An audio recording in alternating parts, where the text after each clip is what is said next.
Yo, One Piece fanatics, so last time things went absolutely nuts. As Luffy in his Gear 5 glory bounced back to have a throwdown with Kizaru for the sake of old man Vegapunk, but hold up. Vegapunk heard about Kizaru's cheap shot on Bonnie, and went full dad mode on Frankie, but miraculously Bonnie was okay-ish, but she took a nasty tumble onto the Navy-infested island. Talk about a landing party gone wrong. Meanwhile, the Devil's Swordmaster Zoro was locked up in a brutal tango with Lucci, while Luffy and Kizaru were trading blows like it was going out of style, like evenly matched powerhouses clashing. And seeing this chance, Vegapunk decided to make a breakout to go save Bonnie, and that's when the genius idea hit Atlas.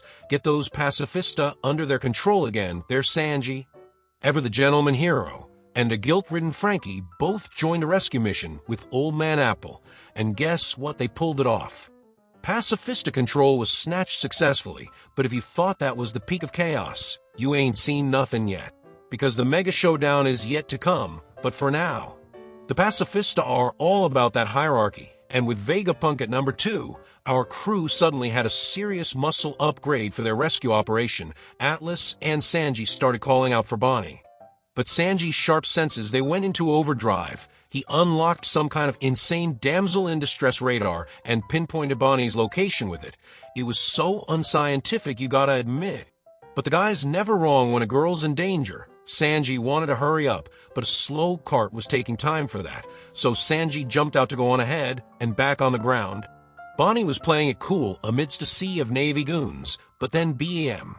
A vice admiral spotted her, cornering her once again, thinking fast Bonnie unleashed her devil fruit, aging everyone around her. Or so they thought. This bought her a precious escape window. But just as she made a run for it, a pacifista robot blocked her path. And riding it was another vice admiral, one who can control anything she rides, meaning that rogue pacifista is no longer on their side. This Kuma lookalike hit Bonnie hard, triggering a gut-wrenching emotional blow.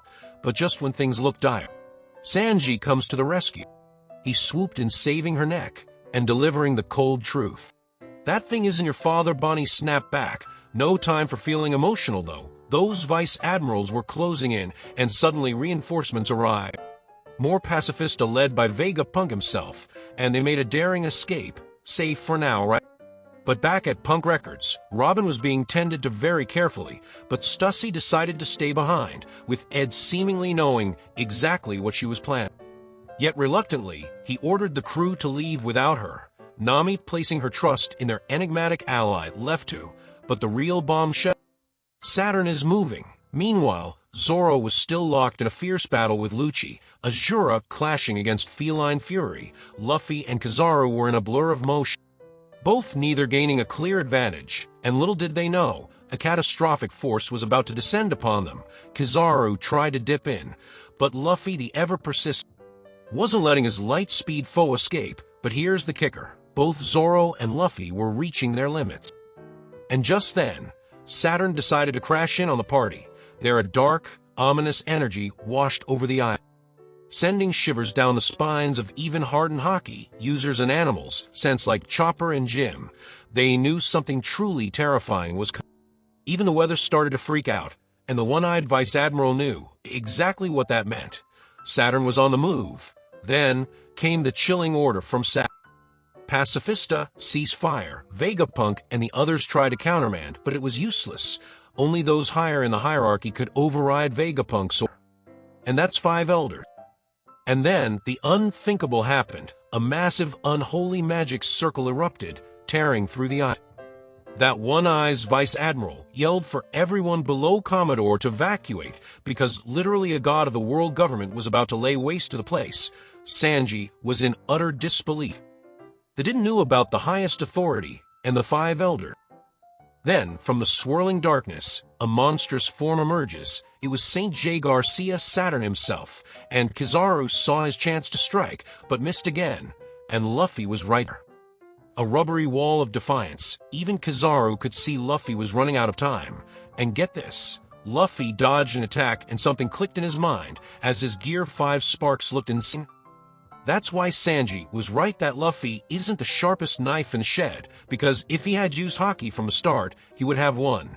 Their Saturn's gaze then fell upon the sun god. But time was up for Luffy with that shot.